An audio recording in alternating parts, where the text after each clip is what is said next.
Ce soir, dans mon salon, je reçois Mathieu Fortin, consultant en médias sociaux. On écoute 2 performances du groupe Main Street et on approfondit nos connaissances en lecture avec la chronique de Marilyn Gauthier. Entrez, faites comme chez vous. Donc, sans plus tarder, je vous présente les musiciens de ce soir, le groupe Main Street. À la voix et à la guitare, nous avons la chance d'avoir le talentueux Mitch Mainville.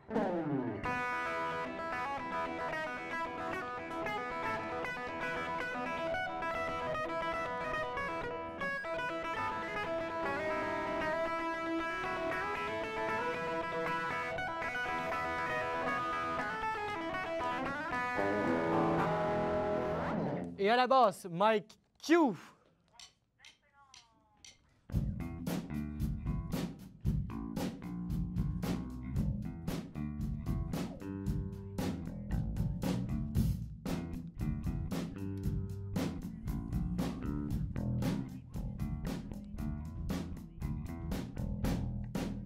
À la batterie, le rocambolesque Brian McDermott.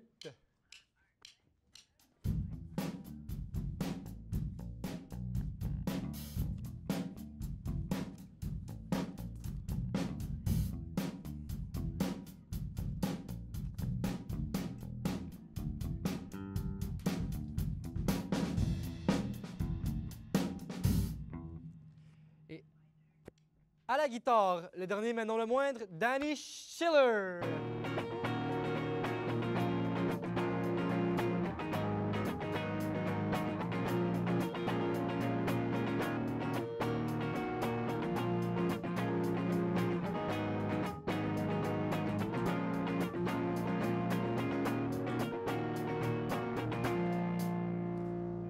Donc, sans plus tarder, écoutons Main Street interpréter Un de ces jours.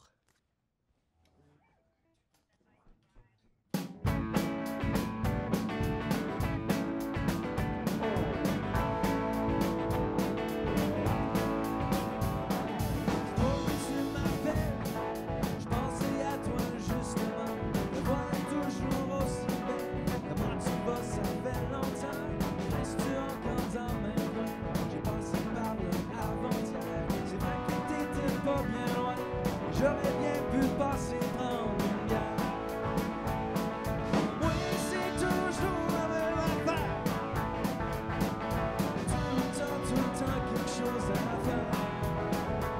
Justement, je suis en train d'écrire une chanson qui raconte notre vie et nos délires. On va tomber amoureux en même temps. On a passé à côté du bateau, chacun notre tour. On est quand même resté aussi cool qu'avant. On s'aimera peut-être en même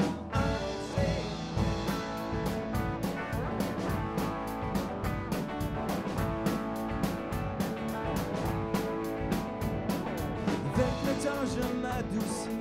Je prends ça une journée à fois. As-tu quelqu'un dans ta vie où t'es toujours libre quand je suis pas? Bon, moi, c'est toujours la même affaire. Tout le temps, quelque chose à faire. Justement, je suis en train d'écrire une chanson qui raconte notre vie et nos délires. On va tomber amoureux en même temps. On a passé à côté du bateau, chacun notre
C'était donc Main Street avec une reprise du groupe La Chicane.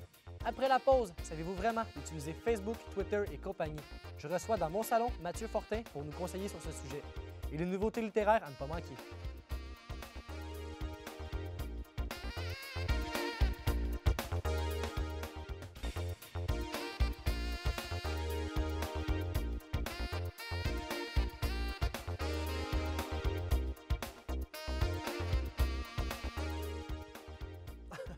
Même dans mon salon, je peux pas me passer de cette technologie.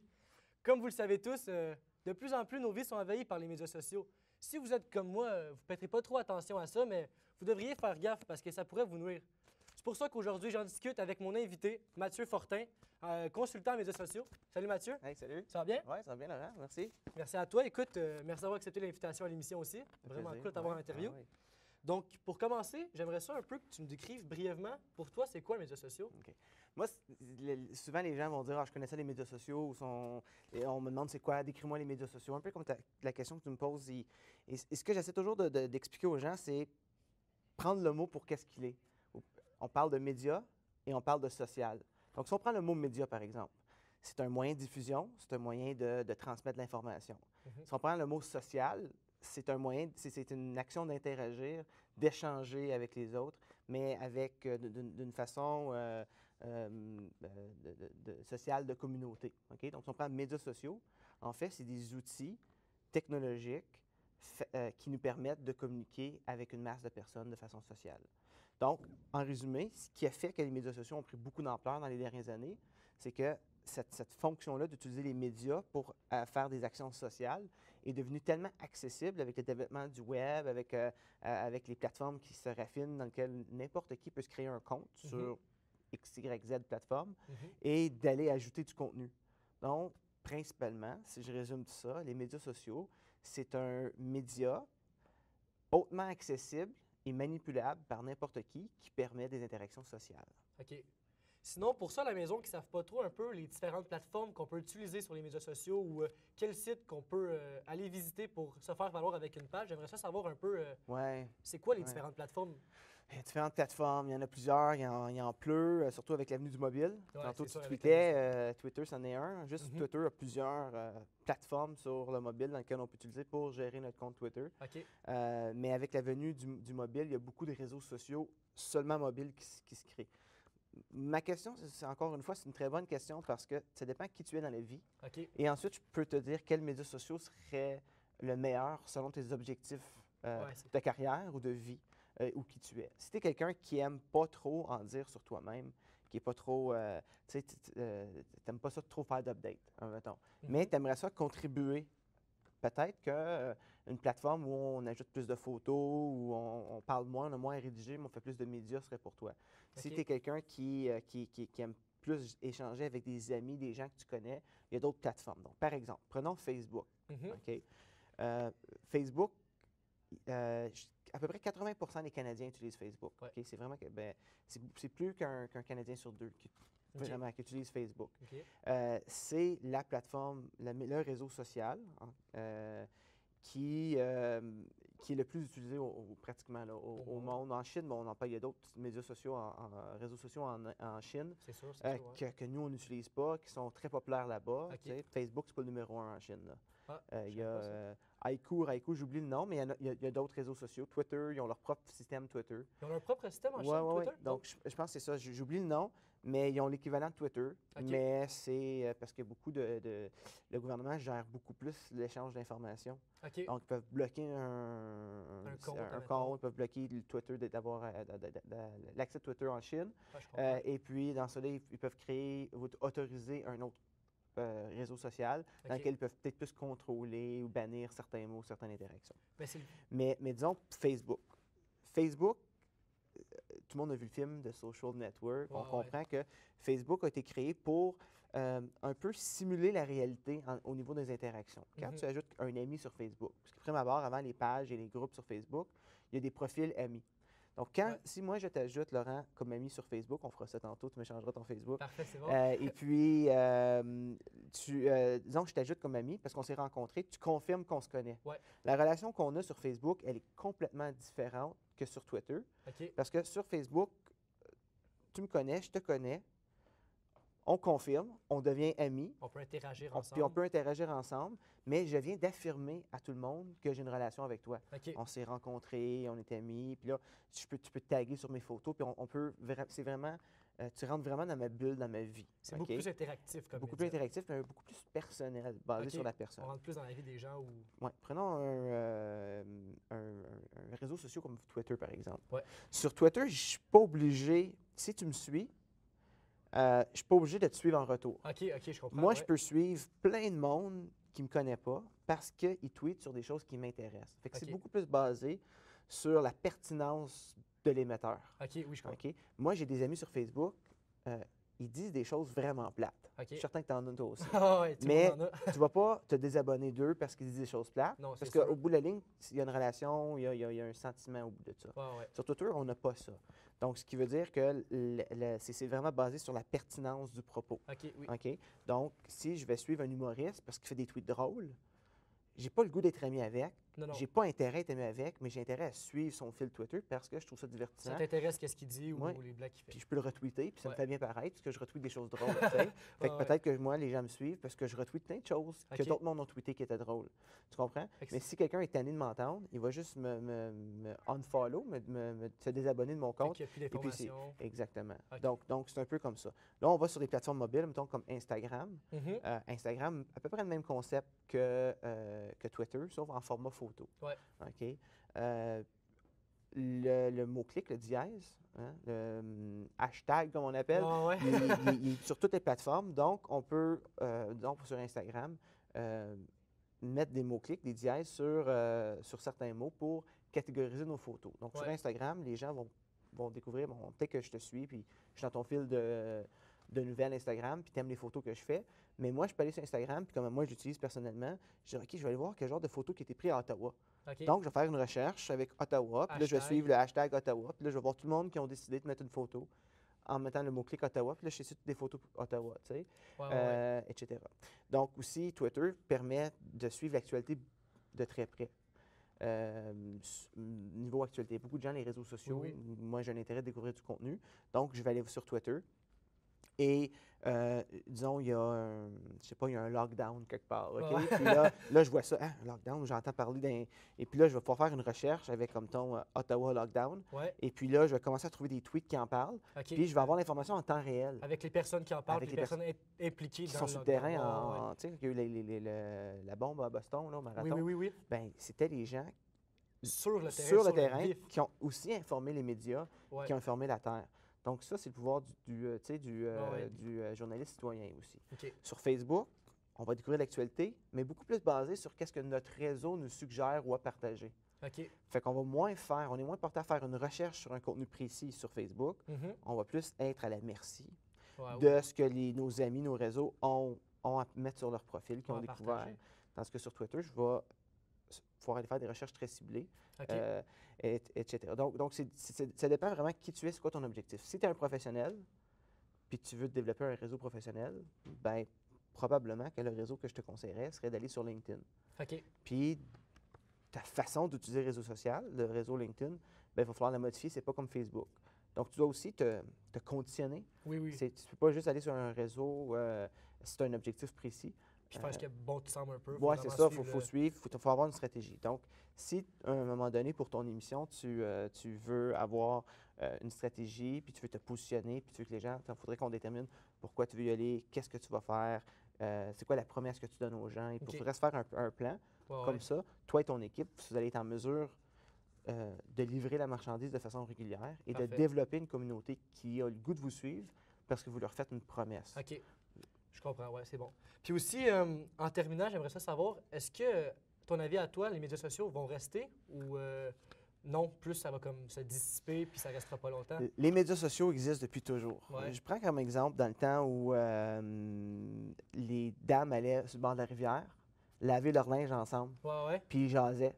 Ben ça, c'est une forme de réseau social. tu sais. Ouais, je comprends. quand ils allaient Les ensemble. clubs Lyon, les clubs Richelieu, c'était des clubs sociaux. OK. Maintenant, Le monde se voyait, ouais, se exactement. Quand rencontrait. le téléphone a été inventé, puis on fait décrocher, puis là, tout le monde, dans le temps, là, Belle, dans le temps, tu fais décrocher n'importe quelle ligne, puis tout le monde était branché ensemble, puis ils peuvent se parler de chacun de leur maison. Ça, c'était un réseau social. OK. Donc, ce que j'ai à dire là-dessus, c'est que la technologie évolue, Ouais. mais le moyen, le besoin d'être social est toujours là. OK. Donc, les réseaux sociaux vont se changer. Parfait.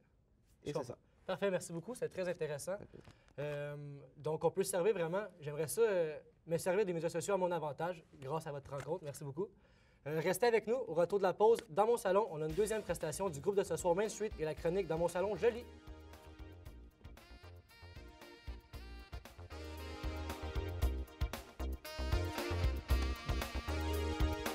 J'ai essayé de rapper ma phrase.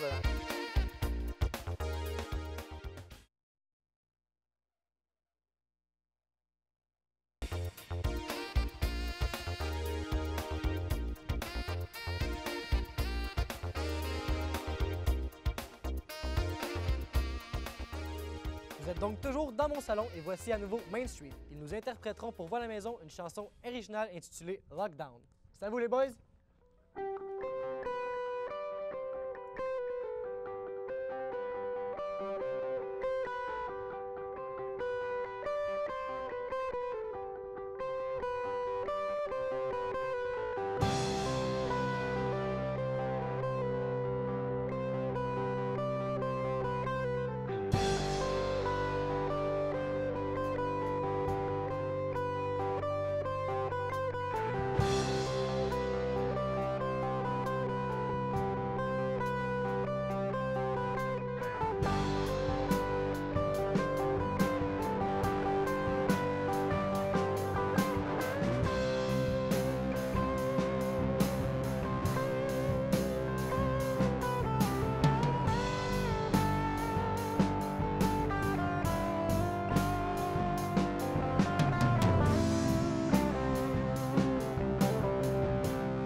Yes, c'était super bon ça. Donc après cette merveilleuse performance, j'aimerais ça inviter, s'il vous plaît, Mitch Mayville à venir me joindre dans mon salon, s'il vous plaît. Donc Salut Mitch, Allez, ça va bien? ouais, toi? Yes, merci. Good, good. Écoute, félicitations pour la belle composition. Merci beaucoup. C'est super bon. Merci, oui. J'aimerais ça savoir tout d'abord, comme pour faire une composition comme ça, c'est qu'est-ce que ça te prend pour arriver à ce résultat-là? Ça dépend. Il y a différentes influences qui te viennent. Des fois, c'est ton humeur. Des fois, c'est, comme là, je travaille avec des pédales. Des fois, c'est un effet spécifique qui apporte une influence ou une idée. Mais il y a beaucoup d'affaires. Cette chanson-là, c'était la pédale que j'avais. C'est un echo. OK. Donc, je joue avec ça. Puis là, on est sorti avec ça. Parfait. Tu me parles d'influence un peu. J'aimerais ça savoir, est-ce qu'il y a des groupes qui vous influencent plus que d'autres ou un style de musique qui vous influence? Tout le monde. Tu peux pas en prendre, même si c'est du rap que j'écoute pas souvent, mais il y a encore des chansons que j'adore de Eminem. Mais pour moi, spécifiquement, il y a du Sting, il y a tout le monde, tu sais. Même au côté français, Danny Bédard, La Chicane, on a joué dans Norton, boum, c'est un des gros idoles. Ça, c'est, ouais, absolument, il y en a plein. Ah, cool. Ouais. Écoute, aussi, j'aimerais ça savoir si, admettons, on avait à vous classer dans un style de musique en particulier, lequel prendriez-vous? La musique. J'ai aucune idée. Tu sais, il y a plein d'effets. Si tu viens voir nos shows, comme le monde va nous dire rock, parce qu'on est très énergique, on saute, on fait plein d'affaires. Mais au niveau de composition, comme Danny, l'autre guitariste, lui a écrit une chanson, puis c'était super, plus côté Beatles, folk même. OK. Ça, c'est vraiment, on prend de ce qu'on a, puis à la fin de la journée, man, c'est toute la musique. Tu sais, c'est tout, ça met tout, puis ça sort de la même façon. Cool, ça, cool. Écoute, j'aimerais ça aussi savoir, je sais que vous êtes un nouveau groupe, donc c'est quoi l'origine du nom de votre groupe? C'est de où que c'est venu? Mon dernier nom. Moi, c'est Mitch Mainville, puis le groupe, c'est Main Street. Donc, Bruce Springsteen and the E Street Band. So, Bruce Springsteen, c'est un des grands gars que j'aime. OK. Puis moi, j'ai toujours dit, hey, ça serait cool d'avoir, super ego là, que j'ai, là, Mitch and the Main Street Band. So, moi, je dis, c'est cool ça. Puis là, Brian, le batteur, un jour, il rentre, puis il dit, hey, j'ai pensé à un nom qui serait vraiment bon, Main Street. Puis je le regarde, puis il dit, tu me niaises, hein? T'as parlé à Danny puis Mike, c'est ça? Puis il dit, non, j'ai pensé à ça hier soir. J'ai dit, j'ai ce nom-là dans ma tête, ça fait 3 mois. So, on est. There you go. C'était choisi sur Main Parfait. Street. Ouais. Ah, c'est bon ça. Donc là, tu parles à tous les musiciens avec qui tu es. J'aimerais ça savoir un peu, vous êtes tous des musiciens depuis longtemps. Oui. D'où c'est arrivé la formation du groupe? D'où vous vous êtes rencontrés? Moi, je travaillais à un magasin de viande, I guess, tu vois ça. Puis c'est là où j'ai rencontré le percussionniste, Brian. Parfait. Puis là, moi, je suis enseignant de musique en ce moment. Puis un de mes élèves, c'est Dylan Schiller. Puis le papa, Danny Schiller. C'est là où on a commencé à jammer. Puis là, lui m'avait dit que lui était ami avec Brian. So là, on s'est rejoints. Puis là, Mike, qui était le Knight in Shining Armor, je dis, parce qu'il rentre puis la baisse, ça remplit tout. Puis Danny, c'était le chum de Mike. So, vraiment, Danny, c'est le gars qui a vraiment comme rentré tout le monde ensemble. Cool, ça, cool. Si on parle un peu des shows que vous faites, j'aimerais ça savoir, est-ce que vous avez des rituels d'avant-show, des rituels d'après? Est-ce que vous suivez un peu une... On a toutes nos propres affaires. Brian va la plupart du temps casser quelque chose. Il faisait plein des arts martiaux, donc il est très physique, donc il va faire quelque chose du genre. Danny, il a besoin de sa place. Danny, il va en arrière, il fait son affaire, je ne sais pas ce qu'il fait, mais il a sa place. Mike, il est très social, il est bien fin, il parle à du monde, on se parle. Moi, je m'étire, il faut que je me réchauffe vocalement parce que je travaille encore sur le chant. Mais des affaires comme ça, mais la plupart du temps, on va se donner toute la main ensemble, un cercle, puis on se dit un petit amuse-toi, c'est whatever. Puis là, Main Street, puis on y va. Fait que tout le monde fait ses propres affaires un peu avant. Ouais, c'est ça. On se donne la place, puis quand on rentre sur le stage, on est. OK. C'est ça. Puis c'est ça aussi avec vos shows. Je voulais savoir, est-ce que vous avez est-ce que vous avez des dates de spectacles qui s'en viennent ou vous avez déjà fait? Le timing est un petit peu off. On vient de finir une grosse tournée. OK. Une tournée. Mais donc, le dernier show qu'on a, c'est ce samedi au Brass Monkey sur Green Bank. Puis après ça, on prend un petit break pour novembre-décembre, passer du temps avec la famille, Noël, puis tout ça. Puis là, on repart avec tout ça en janvier. Parfait. J'aimerais ça aussi savoir, tu parles des shows que vous avez déjà faits. C'est où que vous êtes allé, c'est où que vous vous déplacez un peu pour faire vos spectacles? Où ça paye. C'est ça? Non, il y a plusieurs bars où ça qu'on va jouer. Des fois, même, on s'en vient qu'on a, c'est un mariage. OK. Vous jouez des mariages aussi? Oui, absolument. Appelle-nous. N'importe quoi. On est prêt à jouer. On le fait pour le fun. Si on se fait payer, c'est encore meilleur.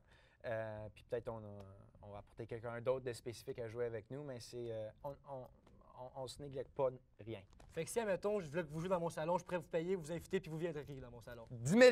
Let's go! Parfait. N'importe quand, je vous invite. C'est bon, ça. C'est ça. Cool. Ben, écoutez, merci beaucoup d'avoir été là. C'était vraiment gentil. Man. Je suis vraiment content de t'avoir l'interview. C'était vraiment intéressant. Merci beaucoup. Fait que, dans le fond, si vous cherchez quelque chose à lire, ne bougez pas. On a des suggestions de lecture pour vous dans 2 minutes.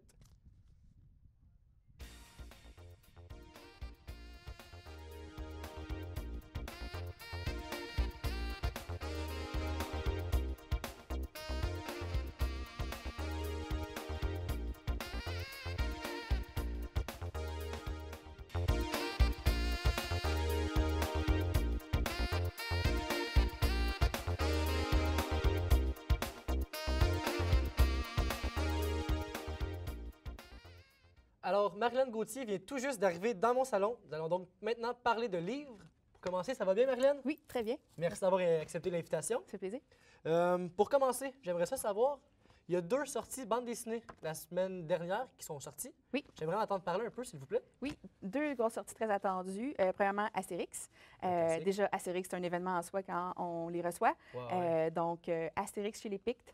On revient avec l'Astérix qu'on a connu dans les premières BD. On revient à l'origine un peu de vraiment ce que Uderzo a fait au début. Et puis, l'histoire un peu d'Astérix chez les Pictes, c'est... il y a en fait, il retrouve un homme dans la glace qui est un Picte. Ouais. Les Pictes, c'est un peuple de l'ancienne Écosse. Et une fois qu'ils le dégèlent, ils s'en vont le ramener un peu chez lui, chez les Pictes. Et puis, ils décident, il y a une aventure là, qui arrive avec les clans et tout chez les Pictes. Donc, beaucoup de jeux de mots, un peu de folie, Astérix Obélix qui s'astine à tout bout de champ. Humoristique encore comme d'habitude, toujours. C'est ça. Donc, on revient vraiment à ce que Uderzo a fait au début là, avec Astérix. Donc, beaucoup de jeux de mots aussi, je pense, dans ce livre. Oui, beaucoup de jeux de mots parce que les Pictes, leur nom de clan, leur nom, en fait, c'est souvent des Mac. Donc, Mac Mini, Mac 2, Mac... Donc, ça s'amuse un peu avec ces noms-là. Oui, il y a beaucoup aussi de petites capsules, là, de petites capsules historiques qui relient à l'actualité aujourd'hui. Donc, vraiment très drôle. J'ai bien aimé. Oui. Donc, il y a aussi les nombris. Oui, les nombris tome 6. Avec les nombris tome 6, qui était très attendu encore, qui est très populaire chez les jeunes filles, surtout du secondaire. Moi aussi. Pas mal tout le monde en fait. Oui, c'est ça, mais plus la cible ciblée pour le secondaire pour les filles. Donc, c'est l'été pour les filles, pour Vicky, Karine et Jenny. Et on les suit un peu où on les a laissés... On les reprend où on les a laissés. Et puis, on continue avec ça. Mais en fait, il y a un serial killer dans leur entourage. On ne sait pas trop c'est qui. On soupçonne un petit peu tout le monde. Mais c'est aussi l'arrivée des personnages un peu plus approfondis. Au début, parce qu'au début, avec Dubuc et Delaf, c'était vraiment plus... jouer sur les jeux de mots et puis sur le fait que Karine, qui n'était pas très belle, c'était la faire valoir des 2 autres. Donc, les 4 premiers tomes en donnent à cœur joie là-dessus. Celui-ci est vraiment plus différent. On sent qu'on veut les amener un petit peu ailleurs et les faire vieillir un peu plus. Donc, ça, c'est très intéressant, tout en gardant aussi l'aspect faire valoir de Karine, là, qui est maintenant très, très belle, mais qui reste quand même, on veut quand même la garder... un peu pour aider les autres à surmonter le moral, parce que c'est ça qu'ils font, en fait. Pour se trouver plus belle, ils vont descendre les autres. Donc, mais avec les nombris, on a aussi 2 films qui s'en viennent. Intéressant, ça. Une animation qui va sortir prévue pour 2015, donc pas tout de suite. Pas de date officielle encore. C'est ça, mais c'est prévu pour 2015. Ça va être scénarisé par François Havard, donc un gros nom au Québec pour la scénarisation. Maryse Dubuc et Marc Delafontaine travaillent sur le projet, donc ils sont au courant et ils vont faire certain que le projet soit fidèle au BD. Et on a aussi un projet de film, mais vraiment en vraie personne, là. Donc des acteurs qui vont faire les nombris, qui vont faire vivre les nombris. Donc ça aussi, j'ai vraiment hâte de voir comment ça va être casté, comment ça va être. Un tout autre style, donc j'ai vraiment hâte. Celui-là serait prévu pour 2016. On n'a encore aucune idée de qui seront les acteurs qui vont jouer. Mais en suivant les Dubuc et Delaf ou les nombris sur Facebook, on a des petites informations, des petites glimpses des fois qu'ils nous donnent. Donc, à suivre dans les prochaines années. Ça va être amusant, ça va être bien intéressant, ça. Oui. Sinon, côté des maisons d'édition, oui. Il y a une maison d'édition qui fête ses 10 ans. Oui, Le Cartanier, qui a été fondé en 2003 par Éric de la Rochelière. Au début, Le Cartanier était vraiment axé vraiment sur les essais, la poésie, des choses comme ça. Et en 2010, ils ont sorti, avec Perrine Leblanc, qui a sorti L'Homme Blanc, ont sorti plus des romans. Et c'est ce roman-là qui les a vraiment propulsés là, dans le grand public. Parfait. Et ensuite, on a eu Arvida de Samuel Archibald, qui est mon chouchou, mon auteur chouchou. Pour ses 10 ans... Samuel Archibald qu'on a ici. Oui, pour ses... Pas après, non. Mais pour ses 10 ans, Le Cartanier s'offre et offre à nous aussi 10 novellas. Donc, c'est vraiment une commande qu'ils ont fait à leurs auteurs préférés, dont Samuel Archibald, Éric Plamondon, des choses comme ça, qui ont déjà écrit chez Le Cartanier. Donc, c'est vraiment 10 petites nouvelles qui ont été commandées pour Le Cartanier. Montagnier. Moi, j'ai lu en fin de semaine le Samuel Archibald. Ouais. C'est un roman policier en 67 pages qui est déjà un défi court, là, en soi. Moi, je lui ai écrit sur Facebook pour lui dire que 67 pages, c'était pas assez, mais qu'il m'a promis qu'il y avait quelque chose en banque d'un peu plus long. Donc, à suivre pour ça. Mais il y a un coffret pour les 10 novellas qui va sortir. On peut les acheter séparément à 9 ou à 64,95 le coffret des 10 ensemble. Pour les collectionneurs, c'est beaucoup plus oui, intéressant. Puis le coffret est en édition limitée, donc si vous le voulez, il faut se dépêcher. J'attends ma copie. Elle arrive dans pas long, fait que ça s'en vient. Oui, effectivement. Puis il y a aussi, sinon, une nouvelle maison d'édition qui a vu le jour. En fait, une nouvelle maison d'édition qui va voir le jour en janvier. C'est vrai, c'est vrai. Donc, en janvier prochain, l'édition Comme des géants, qui va faire du jeunesse. Okay. Donc, c'est 2 anciens de la maison d'édition La Courte Échelle. Qui était très aimé dans le temps. Oui, bien en fait, ils ne sont pas partis en mauvais termes. Ils se sont juste décidé de faire autre chose. Ils voulaient développer de nouveaux médiums. Et ils ont décidé de faire la maison d'édition Comme des géants. On a déjà un titre prévu en janvier qui va être Un vilain gorille de Nadine Robert. Donc, très peu d'informations encore sur la maison d'édition, mais c'est certain que n'importe quoi de nouveau dans le jeunesse, c'est toujours apprécié. Et puis, c'est tellement des beaux médiums là, dans l'album, dans le documentaire et tout, que c'est quelque chose qui est très attendu. Moi, j'ai très, très hâte de voir ça. Ah, c'est sûr. Puis encore là, c'est des romans jeunesse, fait que beaucoup les jeunes vont être intéressants oui, encore. Oui, puis ils nous ont promis un travail très, très développé sur les médiums, sur comment ça va être interprété, les textes. Un très, très beau travail qu'ils nous ont promis sur l'ensemble. Vraiment un livre-œuvre qui vont nous présenter. OK, parfaitement. Rapidement, on peut faire une petite question en rafale. Oui. On va faire ça rapidement. Donc, quand je suis en vacances, qu'est-ce que tu lis? Quand je suis en vacances, j'aime ça lire du jeunesse parce que je peux en lire beaucoup en peu de temps. Donc, mes derniers que j'ai lus là, pendant mes vacances, les Hunger Games, qui sont très, très, très rapides, les beaucoup d'action, le mystérieux secte Bénédicte, qui était très intéressant. Et puis, un petit album très, très, très, très, très beau, Jules sur la Lune, que c'était un de mes coups de cœur de l'été. OK. Parfait. Donc, merci beaucoup, Marilyn. C'était très intéressant. C'est malheureusement tout le temps qu'on avait ce soir. Merci beaucoup d'avoir été des nôtres. On se voit demain dans mon salon pour une nouvelle chronique, un nouveau Ben ainsi que des nouvelles invités. Merci et bonne soirée.